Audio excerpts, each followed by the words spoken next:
Were dragons really mythological creatures, or did they really exist? Everything we know about dragons and dinosaurs is wrong. What do you see when you look at this image? A lot of people may say, I see flying dinosaurs. What if I told you? I see dragons. Have you ever wondered why the T-Rex has such short arms? It just doesn't look biologically appropriate to his body size.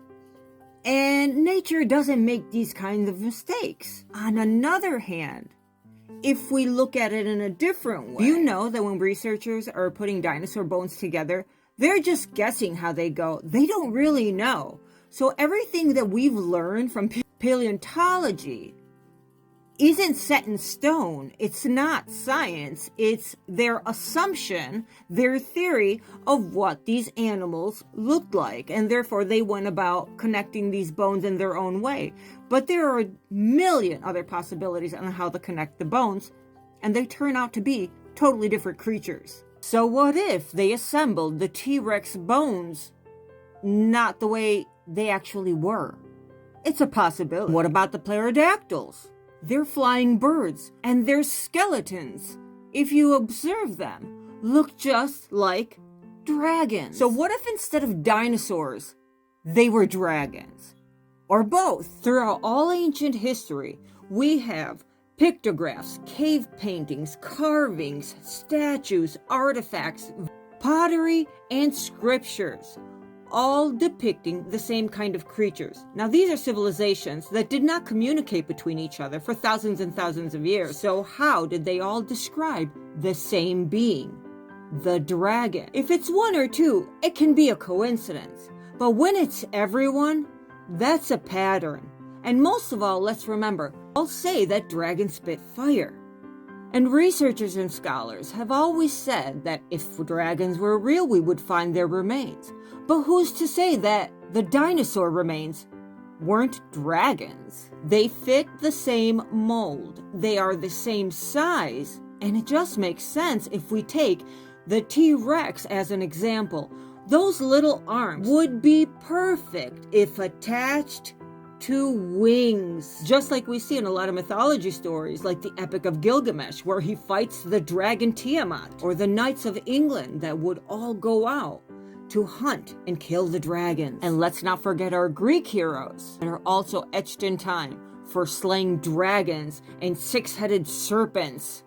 If we look at the skeleton of humans, bats, birds, and pterodactyls, we're going to notice how the T-Rex cannot have such short arms unless it was like in figure number 4 and 5, and that little arm only served to connect to his wing. Again, on the top, tiny arm, big wing. You see it in the Pterosaur, the bird, and the bat.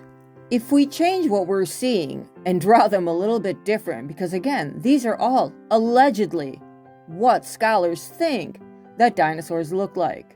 Change them around, and I'm seeing dragons. Pterodactyls were considered flying reptiles, called the flying dinosaurs. Sounds a lot like dragons to me. So they're flying reptiles, first vertebrates to fly. Birds and crocodiles apparently are related, and they inhabit in many locations: United States, Germany, Brazil, China, just like dragons. And look at that, the first one was discovered in the 18th century. Wow, just when dragons disappeared. Tiny arms, big wings. The size is what we would say is of a dragon. And if we look at the skeleton and just put a coat of scales on it, that, my friends, is what we see in Game of Thrones and House of Dragons. That looks just like the dragons. And if crocodiles and birds are related, let's take, for example, the ostrich. It has tiny, tiny bones and then a big wing.